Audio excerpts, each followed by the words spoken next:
be beaming, I be booming down that block. Everywhere you go, you know they know I'm hot.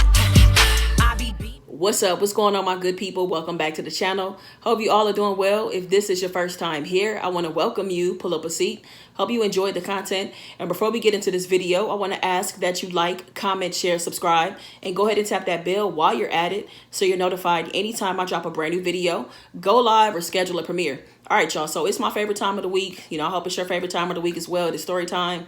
And I'm really just going to jump right in. All I'm going to say is two things. So number one, please be sure to share this video. If you enjoy it, go ahead and share it on social media or in your group of friends. That's either way is good. And then the second thing, please watch the ads. This applies to me and any other content creator that you like here on YouTube. Trust me, it is a big help. And look, I know the ads come at the most inconvenient times. You be deep into whatever you watching and the ad pop up. But I promise you it's a big help. So that's it, y'all. Let's go ahead and get into the story. This fiction story is about Amanda Holmes, a 10-year-old girl that goes missing in broad daylight. Now, as much as this story is about Amanda, it's also about her mother, Priscilla. And I'm going to give you a little backstory about her. So Priscilla Holmes is in her mid-30s. And, you know, she's born and raised in Gary, Indiana. So she has no plans on leaving. So everything is in Gary for her. So her mother, father, cousins, aunties, uncles, college, everything is there. And she just doesn't have a reason to leave. So at some point, you know, when she's in her 20s, she ends up getting in a relationship and really doesn't expect a whole lot from this relationship. But it ends up getting pretty serious. She ends up dating this guy named Benjamin. And they have a really like a healthy relationship. So they communicate well. She gets along very well with his family and vice versa. And they go out on dates. He's consistent. She's consistent. And so this relationship ends up being pretty serious. And again, she really wasn't expecting a whole lot from it. So at some point they end up having a daughter. So she has Amanda with Benjamin. And, you know, just he was a good boyfriend. He's also a great father. So around the time that Amanda was 7 years old, you know, tragedy strikes. And one night Benjamin is driving home from work. He's working a graveyard shift. And as he's coming home, he's hit by a drunk driver and he's killed on impact. So, you know, when Priscilla gets this phone call about Benjamin, she's heartbroken, you know, and just can't believe that he died in such a tragic way. And also, of course, she's consumed with the fact that she now has to share this with her daughter. You know what I'm saying? Like, how does she tell her? When does she tell her? So she really turns to her tribe of people. She turns to her parents. She turns to her best friend, Cynthia. And they really just try to help her through this, like, you know, what to say, finding her words, and, you know, just really making themselves available, you know, when she has to deliver this to Amanda. And of course, when she tells her, you know, it doesn't go well. You know, it kind of first doesn't register. And then when it does, she realizes she's never going to see her father again. She's hurt. You know, it's a lot of pain. You know, she's crying. She can't sleep. And of course, she just it's not herself. You know what I'm saying? Because this is something that as a 7-year-old is really hard to process. And things get so bad at school and at home that she has to get professional help. So she goes to, you know, find a therapist. And the first therapist, it's not a good fit. You know, the therapist is just doesn't have any interest, really, just kind of checked out during their session. And really, it's just kind of lazy, honestly. Now, the second therapist just doesn't really work well with kids. And then finally, the third therapist is a good fit. So this woman is very patient. She asks a lot of great questions. And more than anything, she's just really taking her time with Amanda and really trying to get her to come around. You know, so after about, I don't know, maybe 5 or 6 weeks in therapy, she starts to come around. Like, she's starting to seem like herself. She's able to identify her feelings. She's answering questions. You know, she's being open. She's doing activities. She's understanding coping mechanisms. Like, she's really making a lot of progress, you know, after about 5 or 6 weeks. And, you know, so that's going well for her. She's getting her back into a better place, right? So things are going well as far as therapy is concerned, but things are a little rocky as far as family is concerned. And I'm talking about Benjamin's side of the family. Out of nowhere, his family just starts treating Amanda differently. You know what I'm saying? Like, they stop, like, inviting her to family gatherings. You know, the things they had planned with her, they cancel. They're not calling her, returning her phone calls. Like, there's just a lot of distance. You know what I'm saying? And Priscilla, this is very hurtful, you know what I'm saying? Because this is the only thing that Amanda has left of her dad is his family, you know what I'm saying? And, you know, it's not like they weren't close with Amanda when Benjamin was around, because she had a great relationship, you know, with his entire side of the family. So Priscilla, of course, tries several times to get answers, but she gets nowhere. And that's just heartbreaking, you know what I'm saying, for her. So around this time, with everything going on, you know, Benjamin has passed away at this point. The family is acting different. She really starts to feel like, you know, is it time for change? Is it time for me to do something different? And also around this time, she kind of is feeling a little iffy about work. So she's a project manager that works at a construction site. And, you know, she makes really good money, but it's a lot of stress, a lot of pressure. There's a lot of drama at her job as well. You know what I'm saying? That she happens to be in the middle of, that she did not call. She just kind of, you know, she kind of got caught up in the middle of some stuff. And she just wants to start over again. And when she starts over, she wants to do, you know, what her heart desires, which is accounting. So she has an accounting degree, but hasn't pursued it on a corporate level. Like, she's helped out small accounts and, you know, friends and stuff like that, small businesses, but never on a corporate level. So for her, she's in her mind like, you know what, I'm gonna set my intentions. I want to be an accountant in healthcare. You know, that's really what she wants to do. So she's spending time talking to her best friend, Cynthia. They've been best friends since they were little girls, 5 or 6 years old. And Cynthia lives about 150 miles away in Lawrence, Indiana. And she's telling Priscilla, like, you know, look, there's a lot of opportunity out here. I'm telling you, you know, I love living out here. I would love it if you guys lived here, you know, and she's also Amanda's godmother. So she's like, look, I can help you make this transition a lot smoother too. You know, whatever you need to do, I'll just take care of Amanda. We get to spend more time together. Like, think about it. And so Priscilla really does give this some thought, and she starts looking at jobs, and sure enough, she has like a couple of dream jobs, you know, in the Lawrence area. So she applies, and sure enough, she lands a job at a hospital. It's exactly what she wants. So, you know, she takes her time, lets her family know that she's going to be moving and relocating, and they take it well because, I mean, it's a drive, but she's still within distance. And it's a pretty smooth transition. She ends up finding a condo, and she's deciding to rent instead of actually purchasing it because it's like, you know, she wants to kind of like see if she actually loves Lawrence like that, doesn't want to make a permanent decision. And because she knows she can always go back to Gary. And yeah, so they have a smooth transition. Her and Amanda get their things, they move, and honestly, the transition goes well. So Amanda, like I said, she's in a much better place now after losing her father. So she does, you know, she does well with meeting kids in the neighborhood. She also does well with making friends at school. Now, as far as Priscilla starting her job in healthcare, she has a pretty ideal situation as well. She has a boss that, you know, really seems like he wants her to be successful. You know what I'm saying? So he really is open to giving her as much time as she needs to get acclimated. You know, wants her to have resources, you know, and wants her to try things over and over again until she really gets the hang of it. Like, he's not trying to just throw her into something, you know, into the fire basically. And he wants her to really feel comfortable, and she does. And, you know, once she, you know, learns everything that she needs to learn, she gets out there, she starts doing her job, and it is a complete success. Like, she's thriving. She's a great addition to this department. She gets along well with her coworkers. Like, it's a really, really smooth transition. So life is good. So at this point, they've been in Lawrence for about 2 years, and Amanda's 10 years old. So now we're like present day. And also, let me not leave this out. Everything is going well in every department of life, including the love department. So Priscilla is also in a relationship. She met a guy named Terrence that is a physical therapist at the hospital where she works. And, you know, they met each other in passing, and she's his type, and, you know, vice versa. They were physically attracted immediately. And eventually Terrence came around and asked her out on a date. You know, she loved that she was able to say yes because Cynthia, you know, she knew that Cynthia would be able to watch Amanda, so that made things a lot easier for her. And they started dating, and they hit it off. You know, it became very exclusive very fast, and they got into a relationship. So she's been with Terrence for about 8 months. So work is good, relationship is good, daughter is doing well at school. You know, she's building different relationships. She has her best friend Cynthia. So Lawrence, so far in the 2 years that they've been there, has been a really good fit, you know, a really good decision for her and her daughter. So one day, it's the middle of the week, it's Wednesday, and Priscilla decides to take off work early. Now, she gets off work like around 11:30, and she wants to surprise Amanda because Amanda has been talking about this Disney movie for weeks. Now, today is opening day for the movie, and she wants to take her to an early show, and they go grab some food and get back at a decent time, right? So Amanda also has a modified day. She has a modified day at school, so she's getting out of school at 12:30. Now, she walks home from school with a group of kids in their neighborhood, and school gets out about 12:30, and she should be home about 12:45, 12:50 at the latest. So, you know, Priscilla's at home, just jumps in the shower, you know, putting on her clothes, you know, getting ready for the movie so they can leave as soon as, you know, Amanda gets home.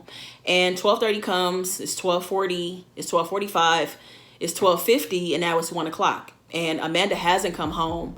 But now the reason why Priscilla's getting worried, you know, and as she's looking out the window, she's seeing all the neighborhood kids file in, but she doesn't see Amanda with any of them, right? So it's about 6 kids. And she's really, really concerned, right? So about 1:15, 1:30, she's still kind of waiting. And she goes to like their neighbor immediately to the right, goes and knocks on the door. The mother answers. And, you know, she asks to speak to Caitlin. And Caitlin comes to the door and she asks, she's like, hey, Caitlin. She was like, did you see Amanda today at school? She's like, yeah, you know, I saw her at school. I saw her at school. I saw her during lunch. She was like, what about after school? You know, she hasn't come home. She was like, I saw her after school too. But, you know, she had like, I don't know, she seemed upset. And she said that she wanted to just, you know, be by herself. Like she wanted to walk alone. Like she needed space. And so she was like, did she say anything else? She was like, no. And she was like, okay, well, the school isn't that far. So do you know, like, at what point is the last time you saw her? Yeah, I saw her by, you know, the brown mailbox, the one that needs to be repainted, like the big brown one. She was like, okay, I know exactly what you're talking about. So Priscilla, you know, lets them go back in the house, and she checks in with a couple other kids in the neighborhood, knocks on their door, you know, talks to their parents, talks to the kids, and the stories all check out. You know, they say the same thing. Like, you know, she just seemed upset. And, you know, she said that she wanted to walk alone. You know, we tried to get her to walk with us, but she said that, you know, she didn't want to go. So, you know, we had to come home to get home on time. All right. So at this point, Priscilla goes back to the house and she's just pacing back and forth. She's antsy. She doesn't call anybody. She's really just trying to be calm, but like figuring out what she should do next. So she decides to get in the car and she goes to the mailbox that, you know, the kids talked about. And she gets out and is kind of like examining that part of the, you know, neighborhood. And it looks really quiet. Like most people are probably, you know, at work. So she knocks on a couple of doors, doesn't get an answer as she expected. But there is one house where the garage is like up a little bit. So she goes over and knocks on the door. And this older man, like in his 60s, opens the door. And, you know, he's really nice. And she tells him what's going on. And he's like, well, you know, I didn't see anything. I didn't hear anything. He was like, but, you know, I do have a security camera. So I'd be happy to like take a look at it for you, you know, see if I can see anything else about your daughter. So sure enough, he, you know, pulls up the footage and they definitely see, you know, Amanda walking by. You know, they see her with the other kids. And then they see when the group, you could see the group like trying to reason with Amanda. And then eventually they walk off and leave her by herself as she asked them to do, right? And then at that point, she continues to walk and then she goes out of frame. Can't see anything else after that. So she's like, damn. So at least she has a timestamp to work with. So at that point, it was about 12:45. So she's like, okay, thank you so much for the footage. And at this point, she now drives to the school. So she goes to the school and the teachers are still there and everything. So she goes, you know, to the classroom for Amanda's teacher. And she asks her, she's like, you know, Miss Peterson, like, I'm sorry to bother you. I know you're trying to leave, but Amanda didn't come home. And I'm just want to know, like, you know, was she acting strange? Did anything change or seem off about her today? And she was just like, you know, everything seemed fine. She was like, she did seem a little bit upset after lunch, you know, but I mean, it wasn't anything to be really concerned about. Her body language had changed. And I don't know if somebody said something to her during lunch or what may have happened, but she did seem a little bit different after lunch. And so she was like, okay, did she say anything to you? And she's just like, not really. You know, she was just very quiet. You know, she loves to talk. She's very much a talker, but she didn't have a whole lot to say when she got back to class. And she looked like she was a little bit down. And so she was like, okay, all right, thank you. And then she makes her way to the principal's office. And so she talks to the principal, and the principal is just like, you know, we've had situations like this happen before. And in every situation, the kids turned up, you know, and look, she's 10 years old. And I know you may not want to think about this, but maybe it's a boy or something, you know, that she likes, that she wanted to hang out with, or I don't know. I don't want you to think the worst. Like, again, we've had these situations happen and luckily things have worked out okay. So I would say you go back home and wait for Amanda. You know, she more than likely will come home. And so she's like, okay. So she gets in the car, is driving slowly back home, you know, looking around to see if anything looks out of place or is there any indication that Amanda is around, doesn't see her, you know, gets back to the house, goes inside, and she's just kind of like pacing at this point, doesn't even know what to even do, who she should call first. So she calls Cynthia, her best friend. And again, Cynthia is Amanda's godmother. So she calls her and the phone rings, goes to voicemail. Then she calls her mom and she's like, Mom, you know, she's like, what's wrong? Priscilla, spit it out. What's wrong? And she's just like, Amanda's not home. Like, she hasn't come home from school. And I don't know what to do. It's been a couple of hours now. And I'm kind of freaking out. She's like, well, don't freak out, you know, be calm.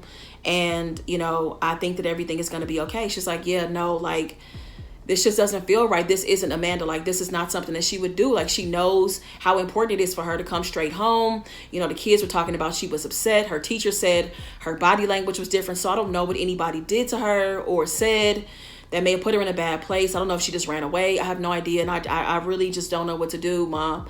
Like, I just don't know. And so her mom is just kind of like, well, baby, like, everything is going to be okay. You know, I'm about to get dinner started. She's like, get dinner started? Mom, I'm telling you that my daughter, your granddaughter, is missing, and you worried about dinner? Like, what I need you as my mother to tell me right now is that you and Dad are about to get on the road and come be with me. I need somebody here with me. She was like, look, me and your dad, you know, look, we can't just up and just take that kind of ride. We have to plan that kind of thing. You know what I'm saying? But look, I know that everything is going to be okay. Amanda will be home by tonight. That is what I feel in my spirit. She was like, look, I don't want to hear none of that spirit talk, Mama. She was like, look, I need my daughter. And I also need some support. And so at this point, they're kind of going back and forth. And she's kind of disappointed in her mom because she can't believe that, like, she's focused on dinner. You know what I'm saying? So the line clicks and it's Cynthia calling her back. So she's like, Mom, I'll call you back. So she gets on the phone with Cynthia. And Cynthia was like, hey, what's up? She was like, my bad. You know, I was in the shower and I was washing my hair. She was like, I thought you were at the movies. I mean, aren't you? And Amanda, weren't y'all going to see some movie? And she was like, we were supposed to, but Amanda's not here. She was like, okay, so where is she? She's like, I don't know. She just hasn't come home yet. She should have been home like over an hour ago. And I don't know. Like, I went and talked to the kids and they said that, you know, the kids she walks home with, and they said that she seemed upset and that she wanted to walk alone. And her teacher said that her mood changed. And I just don't know what to do. Cynthia's like, look, take a deep breath. Sit down, calm down. It's going to be okay. Look, I'm on my way over right now. She was like, but wait, what about her cell phone? She was like, you know how she is about that cell phone. That damn phone is upstairs on the charger. She barely even takes it with her. She always forgets about it. And she was like, damn. She was like, all right, I'm on my way over. I'll be there in like 20 minutes, okay? I'll be right there. So by the time night falls, you know, it's about 7 or 8 o'clock, and Terrence is there. One of Priscilla's coworkers is over, and also Cynthia. So they're there, and they're trying to keep her company and, you know, offer as much comfort as they can. You know, this is a situation nobody can prepare for, you know what I'm saying? So they're choosing their words wisely and, you know, just giving Priscilla the space to just talk and vent and cry and do whatever it is that she needs to do. You know, they brought food over, making sure that she's eating, you know, they have water and stuff or whatever. So it's just a very, like, there's a lot of tension, you know, there's a lot of just uncertainty more than anything in the air, you know. And so it's getting late, so the coworker ends up leaving, and Cynthia ends up leaving too, because she's like, you know, I got to run back and forth to work, but you already know, like, I'll be back tomorrow to check on you, and I just hope that we can get Amanda back home, okay? And so she gives her, you know, a kiss on her cheek, gives her a hug, and she leaves, and Terrence ends up staying the night. And, you know, he's there, he's comforting her and has his arm wrapped around her. They're cuddled up on the couch, and eventually they both fall asleep. So the next day, you know, he calls in sick to work, she calls in sick to work. And at this point, they just staring at the clock, you know, waiting for it to, you know, strike 24 hours because that's really the only time they can get the police involved. Like, they didn't even bother calling because they just already knew, right? So they're just hoping that something changes between now and then, you know what I mean? So unfortunately, the time comes. The clock eventually strikes 12:30, and it has now been a full 24 hours, you know, since she was supposed to see her daughter. So, you know, she calls the police, and she's on the phone, you know, with an officer, just giving everything, you know, all the information, you know, giving her height, you know, what her birthmark looks like, how her hair was, the color she had on, color shoes, what color her backpack was, what was inside of her backpack. Like, she's giving all the details, you know, and she tells the officer when their phone call is about to come to an end, just like, please don't let my daughter end up at the bottom of the pile. Like, just please don't let this happen. Like, this is a parent's worst nightmare. And look, I know that you guys only have so many, you know, officers and so many resources, but please. And you know, the officer's just like, look, I understand, you know, and we're going to do everything that we can. The first 48 hours are crucial, and I can assure you that it is in our best interest to find your daughter. So you have my word that we're going to do everything that we can. I promise you, right? So she gets off the phone, and, you know, like, her stomach is just in knots. It is completely in knots, you know what I'm saying? And she just almost unravels and falls apart, you know what I'm saying? But Terrence is there, he's comforting her, he's wiping her tears away and just offering as many words as he can. But a lot of it, he's just listening, you know what I'm saying? So eventually Cynthia comes back once she's done with her work, whatever she had to do. And, you know, she has a key to the house. She comes in, and she's just like, you know, Priscilla, like, I know you may not want to do this, but I think it's something that we have to do. You know, the police is going to do what they can, but I feel like we have to do our part as well. Like, we're her family. We're the ones that will go to hell and high water for her. We're going to have to get out there and do our best to try to find her. She's like, look, I made some flyers and I think we should go and try to pass them out, like, and get them, you know, in front of as many people as possible. She's like, I know that this is hard. And if you don't want to do it, me and Terrence can do it, or I can do it alone. But I think this is the next step. We need to get involved. You know what I'm saying? We need all hands on deck.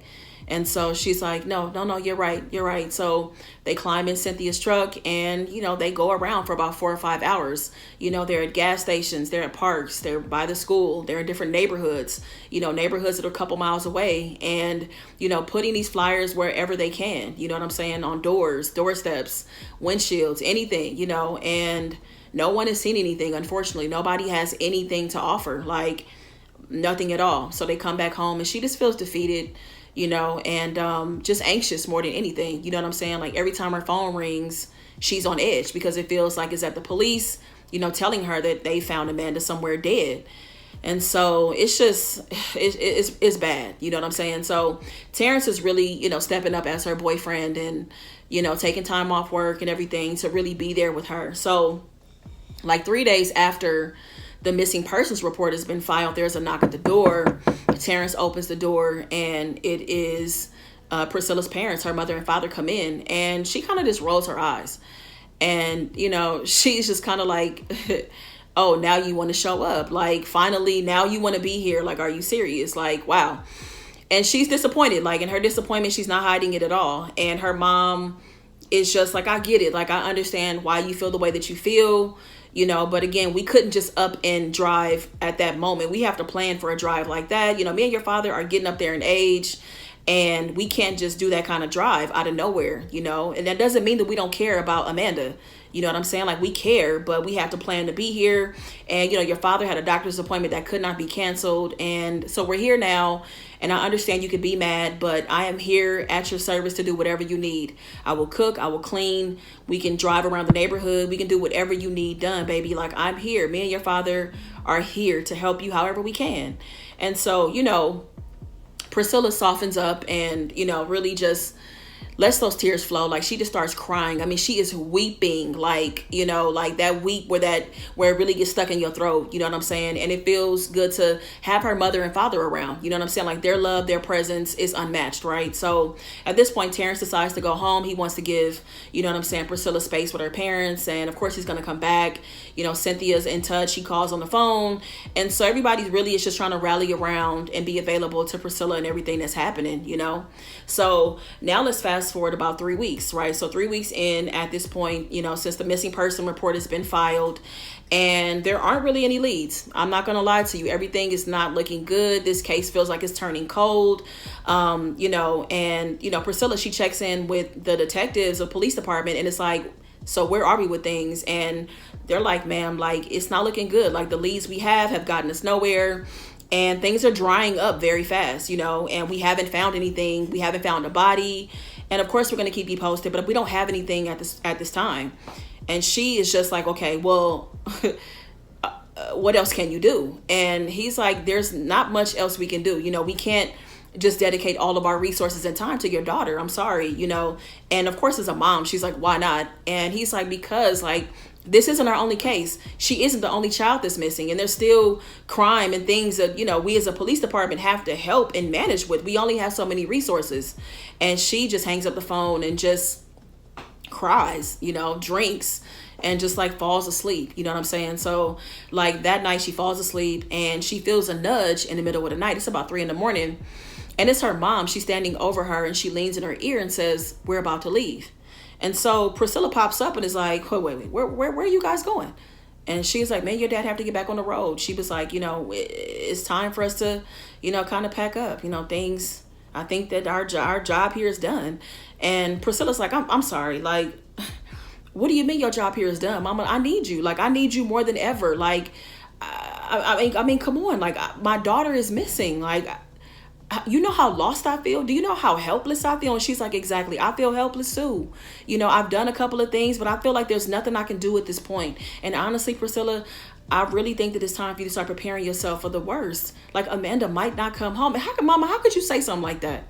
Mama, how could you fix your mouth and say something like that? She's just like, look, I'm just trying to be real and honest with you. Like, it's just not looking good. Like, she might not turn up, and it just might be time for you to really just to shift your mind on that and prepare for that. You know, look, no parent wants that kind of news. But I'm just saying, like, sitting here watching you cry and weep and not eat and drink and throw up and not sleep. And I don't want to see that. There's nothing else that I feel like I can do at this point. And plus, I have a doctor's appointment. Dad has a doctor's appointment coming up. I left some of my medication. Like, Mama, why you didn't bring your medication with you? Fine. Bye. It's fine. It's fine. Whatever. Okay. And she's just like, look, baby, Mom, it's fine. Okay. Go ahead and get on the road. Y'all drive safe. And her parents leave. And she's just laying there by herself. And, it's almost like she can't cry, but then she cries. And this just feels like a blow. You know what I'm saying? Like, for her mom and her dad to leave at a time where she feels like she needed them the most. You know what I mean? And that day is hard for her. That day is really, really hard for her. And Terrence comes over a couple of hours later. Cynthia's checked in from work, checking to see if she needs anything. And Priscilla's just really struggling, like, with the fact that her parents just left like that. And, so her and Terrence are just kind of like eating, watching a little bit of TV, but she's not really paying attention. And, he's trying to comfort her, and he's being really affectionate, and, has her wrapped up in his arms. They're on the couch, and they go upstairs in the bedroom, and they are laying down, kind of restless at first, and they fall asleep, and then he's asleep and she's up, and back and forth, and then they're both up. Then eventually, like at 4 a.m, like, he's awake, but she's like knocked out, right? So he is just laying in bed, like looking up at the ceiling, watching the ceiling fan go round and round. And he just has to get something off of his chest. So he wakes Priscilla up, and he's like, babe. And so he has to say babe a couple of times because she's out. He's like, babe. And so she wakes up, and she's like, yeah. And he's like, I know that the timing may not be good for me to say this, but, I can't stop thinking about what your mom said. I just can't get that out of my mind, honestly. And I kind of feel like your mom is right. Like, it might be time to really start shifting your mindset around Amanda, and if she's ever going to come home. Like, at some point you're going to have to pick your life up and pick up the pieces. And I was kind of thinking that, maybe you and I could start over. You know what I'm saying? We could have a baby. I know the child will never replace Amanda, but, she's like, wait. She gets up at this point. She gets all the way up, and she's sitting up in bed, and she's just like, I'm sorry. I can't believe you fixed your fucking mouth to say something like that. Do you know how insensitive that is? You want me to have another child when I'm looking for the child that I already have? Like, why would you even fix your mouth to say some shit like that? And he's like, wait, like, come on. Like, I told you that this might not be the right time, but that's not a horrible idea. A lot of people start over after their children die or come up missing. And she's just like, I just can't. I can't. I don't know if it's something in the air, something in the water. I don't know. But she was just like, I can't do this. She was like, you got to get your shit and you got to go. And he's like, well, you going to kick me out? Yes, I'm kicking you out because this shit makes no sense. There is no way I could be with somebody that thinks like this. Like, I'm sorry. I can't do it. But no, I don't even want to hear you said what you had to say. You got it off your chest. You probably have been laying in bed thinking about this for hours, and now you finally want to bring it up. Like, nothing in you made you think to not say this to me. Like, no, I'm good. You got to go. Bye. And she just watches Terrence grab his things. He leaves out. She doesn't even go after him. She just like, make sure you lock my door, please. And he does. He goes off, and that's it. And she's just like, I can't fucking believe this. Like, I cannot believe this. So now let's fast forward. It's about 5 or 6 weeks into, the missing person report. It's been filed at this point, and still nothing. Everything is empty. No leads. Like, it's just not looking good. It's looking really, really grim. And, Priscilla's at home, by herself. And, Cynthia was over there earlier, came by and brought like some breakfast and stuff before she went to work. And she's just sitting on the couch, and her cell phone rings. And it's Darren, it's her boss. Now, him calling is not weird because he always calls. Like, he's been calling the entire time, like checking on her, checking in, asking if she needs anything. He sent flowers, sent food, and he sent cards, from the department and stuff. So he's just checking in, how are you? How's the family? Any new leads? Have you been sleeping? What's going on, kind of thing. And then it gets quiet on the line, and she's like, Darren? And he's like, yeah, I'm still here.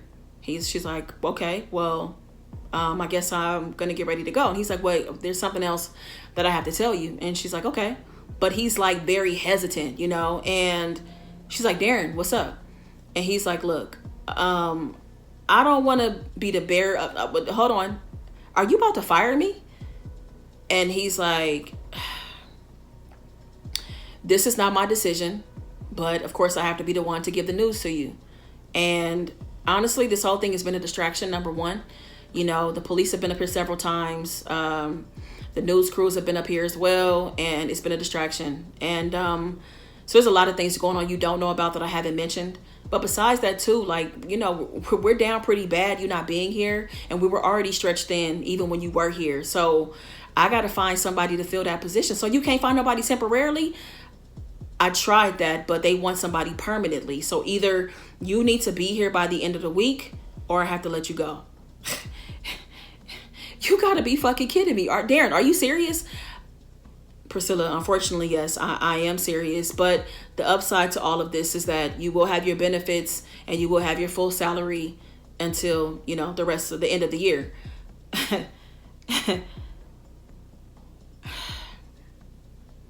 You know, thank you for giving me a chance, Darren. I gotta go. And so she hangs up the phone. And, you know, she's just like, can't win for losing. You know what I'm saying? Like, she just can't win. Like, nothing is going right. Everything is falling apart. Everybody has left her corner. The only person that's around is her best friend. Like, at this point, you know, her mom and dad have kind of just up and left. And, you know, they've called, you know, over the course of these last weeks. But, you know, Priscilla has been short and, you know, slow to give updates and stuff like that. You know, Terrence, his shit that he was on. And, you know, now she's getting this heat from her job. And it just feels like she's by herself. Like, she feels completely alone at this point. And she decides to, you know, go in her liquor cabinet.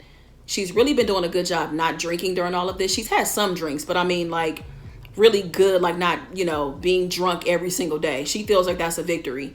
And at this point, she's like, fuck it. So she hasn't really had a whole lot to eat at this point. And she just starts taking back shots. 7, 8, 9 shots. And of course it hits her stream pretty quickly because she hasn't really eaten, hasn't really drank a whole lot of water. And, you know, she stumbles upstairs and she just collapses in the middle of the bed. So 4 a.m. comes around. She gets up, goes to the restroom. As soon as she's done, she gets right back in bed, knocked out, collapses in bed. She is gone, right? And around 8 o'clock, her house phone rings. She don't think nothing of it. Whoever called hangs up. And then her cell phone rings one time, right? She's still out of it, still half sleep, half up, whatever, because she heard the ring, but she's trying to go right back to sleep. So like 5 minutes later, the phone rings again, her cell phone, and she manages to grab it before it goes to voicemail. And she picks up without, you know, looking at the caller ID, and she's like, hello? She's like, hello? Hello? You know, she can hear movement in the background, but she can't hear a voice. And she's like, hello? And so then all of a sudden, this sweet and gentle voice says, Mom? She's like, hello? She's like, Mom, it's me. She's like, Amanda? She was like, yeah. So she looks at the caller ID and she's like, what are you doing calling from Cynthia's house? She's like, Mom, why do you sound so surprised? She's like, oh, I'm not surprised. She was just like, I've just missed you so much. She was like, I miss you too. She was like, is it time? Are you back? Are you going to come pick me up? And she's like, yeah. Where are you in Cynthia's house? And she's like, there's this room that I'm in and it's big and it has all kind of stuff in here. There are fish in here. I have coloring books and there's puzzles. And okay, but how did you get in the room, baby? Do you remember how you got there? I think we came through the office. And she's like, oh, okay. So she was like, how did you get Cynthia's phone? She was like, oh, she left it down here this morning on accident. You know, I think she left it. And she was just like, okay. And she was like, have you been down there the whole time? She's like, yeah. She's like, I haven't been to school. She was like, you've been on vacation and I've been on vacation too. And she's like, okay, baby, well, vacation is over. And so she's like, so do me a favor. I'm going to need you to power the phone down. And what you're going to do is hide the phone. And I also need you not to don't tell Cynthia that you talked to mommy, okay? We're going to play a little game, okay? It's our little secret. And so she's like, okay. So she was like, mommy's going to pick you up tonight. She's like, okay. She's like, we have so much to talk about, mommy. She's like, yeah, we do. So at this point, Priscilla jumped out the bed. She's fully alert, and she's just pacing back and forth because she just can't believe, number one, that her daughter is alive and well. But then number two, her fucking best friend is the one that took her. Like, she's confused. She's just all over the place. But no, she has to come up with a plan. And this plan is not going to include anybody else, right? So she's pacing around the house and just trying to get her shit together, right? So she has hours until she needs to go to Cynthia's house. Because Cynthia gets off about 5? She gets home around 6 p.m. So the day goes by, she comes up with a plan, and it's about 8 p.m., right? So she pulls up to Cynthia's house. She knows that she's usually up and kind of hanging out around her living room and stuff around this time, watching TV. So 8 o'clock, she pulls up, and she has this big thing of like black tea, like homemade tea. And she has like donuts and some other sweets and stuff, right? And she has this box. She's carrying this stuff, and she has the tea and stuff inside of it, right? So she goes, she knocks on the door. And of course, Cynthia is surprised to see her. She's like, hey, Priscilla, like, hey, I'm surprised to see you. She was like, hey, like, you know, you've just done so much. So I just wanted to come over and just drop off some of your favorite things. Like, I don't know how I would be able to get through any of this without you, you know. I know that we still have a long way to go, but God, I just want to, you know, just my appreciation. Just thank you, you know. And I know how much you love this black tea. You always asked me to make it, so I finally made you some, made your own batch, and I just wanted to bring it to you. And so she was like, thank you. Like, that was so sweet of you. She was just like, okay. She was like, girl, you know, I had to work a long shift and I'm so tired. She was like, I know you trying to probably take your shower, trying to probably go to bed soon. But she was just like, let's just drink a little bit of tea together real quick. You know what I'm saying? Like, why not? For old time's sake, we haven't had it in so long. She was like, you're right. So she pours them both, you know, a cup of tea. And, you know, Priscilla puts the tea to her mouth, pretends to drink it. And, you know, Cynthia's over there just going to town. She takes a sip and she's like, ugh. She was like, God, what do you put in here? And, you know, she's like, I tell you every time what I put in it, but you just don't know how to make it. And so she's like, damn, this is good. So she can't just take that one sip. So she downs the whole cup of tea, right? And so she's just like, ugh, that was so good. That was exactly what I needed. I'm about to go take me a hot bath. I'm about to climb in my bed. Like, that tea is exactly what I needed. Thank you. She's like, no, thank you. You know, thank you for all that you've done. And, you know, Cynthia's just like, there's no way that I could, there's no way. Her vision is blurring. Her words are slurring. And it looks like her body is about to give out. You know, like, she's becoming very, very limp, her body. And, you know, she's reaching out, you know, to Priscilla.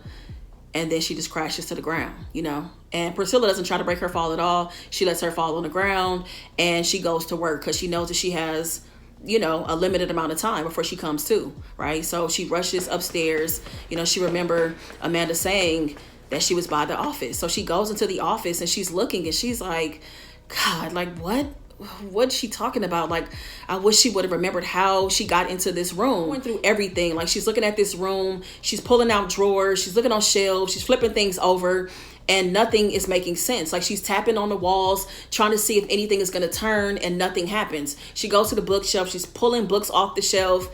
And then finally, like, she gets to the fourth shelf, and there's a latch. She pulls the latch, and this bookshelf starts to turn. So she's like, fuck. She watches it turn, and then she runs right down. She can, you know, hear a voice. Like, you know, she hears her daughter's voice. She gets closer and closer. And, of course, it's Amanda. Amanda runs right to her, and her heart is just racing. And just, you know, hearing Amanda's laugh, you know, smelling her, like touching her hair, just being around her daughter after, 6-7 weeks. Like, she just cannot believe that they're back together again and that she's okay and that she's not hurt.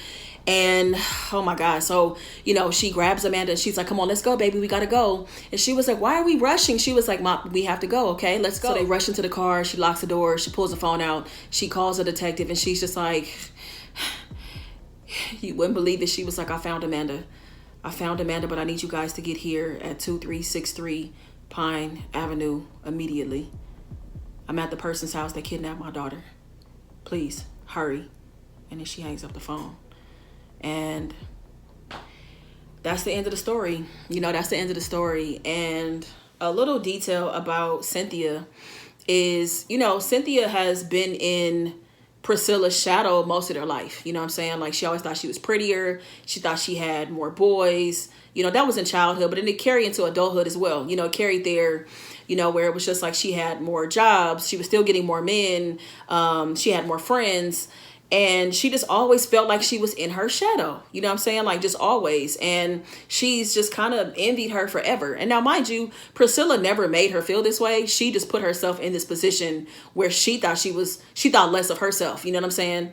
So this is an internal thing with Cynthia. And, you know, taking Amanda just felt like the perfect opportunity to be like, get payback, basically. You know what I'm saying? Like, it felt really good to her to just sit there and watch her suffer all those weeks, days after day. You know what I'm saying? Like, just knowing that her daughter wasn't coming home and she had no idea where she was. So she just really felt like she had control. This like gave her, it was like a power trip kind of thing. You know what I'm saying? But like, I mean, this is really the ultimate form of like manipulation and just jealousy. And God, just when people get to that place, anything is possible. And then let me also tell you how she was able to lure Amanda from school. So Cynthia, as her godmother, is an emergency contact. So going up to the school is not that big of a deal. So what she decided to do on this particular day, because she had been plotting this for a while. So she decided to go up to the school, you know, unannounced, went up there during lunchtime. She took Amanda lunch, you know, so you can always get kids with some McDonald's, took her a Happy Meal or whatever. So she took her lunch or whatever, and she got into her head.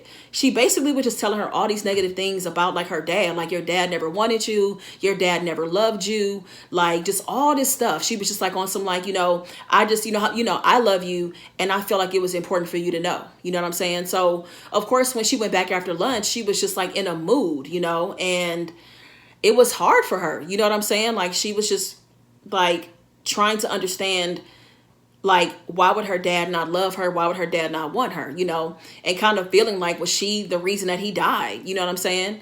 And so when she was walking home from school, she wanted to be by herself so that she can like breathe and like, you know, have space to herself to sort out her feelings before she got home to her mom, you know. And these are some mechanisms she got from when she was in therapy. So she was just really using, you know, what she had and what she learned to calm herself down.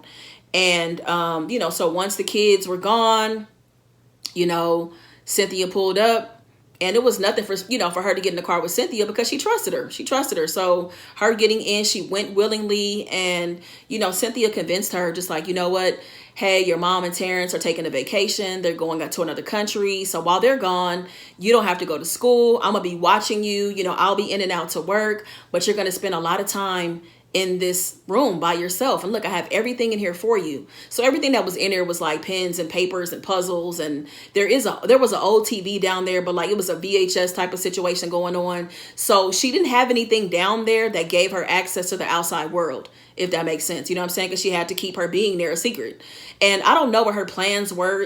I don't know if she was ever just gonna like, I have no idea what she wanted to do. Like, more than anything, she just loved having the power of having, you know, Amanda and making, you know, Priscilla feel the way that she did. You know what I'm saying? And so Cynthia also has two phones, a main phone and a phone she rarely uses. So when she went down there that day, she left the phone down there on accident, didn't even realize that she had left it, wasn't even looking for it because she rarely uses it. And, you know, when Amanda saw the phone, she saw that as an opportunity to call her mama because she missed her. Like, she haven't talked to her mom in almost 2 months. And yeah, so that's the story, y'all. Like, I mean, this is a pretty extreme case, but people be doing some way out shit. They do. They really, really do. You know what I'm saying? So, you know, Cynthia knew that she can get away with a lot of shit because of who she was in Priscilla's life, who she was in Amanda's life, and nobody think twice about it. You know what I'm saying? So anyway, that is the story time. I hope you guys enjoyed it. If you did, please be sure to give this video a thumbs up. And again, please be sure to share this with somebody else if you enjoyed it. I appreciate you. Thank you so much for tuning in. Meet me in the comments. Make the best of the day. Be good to yourself, y'all. Peace. I be beaming, I be booming down that block. Everywhere you go, you know they know I'm hot.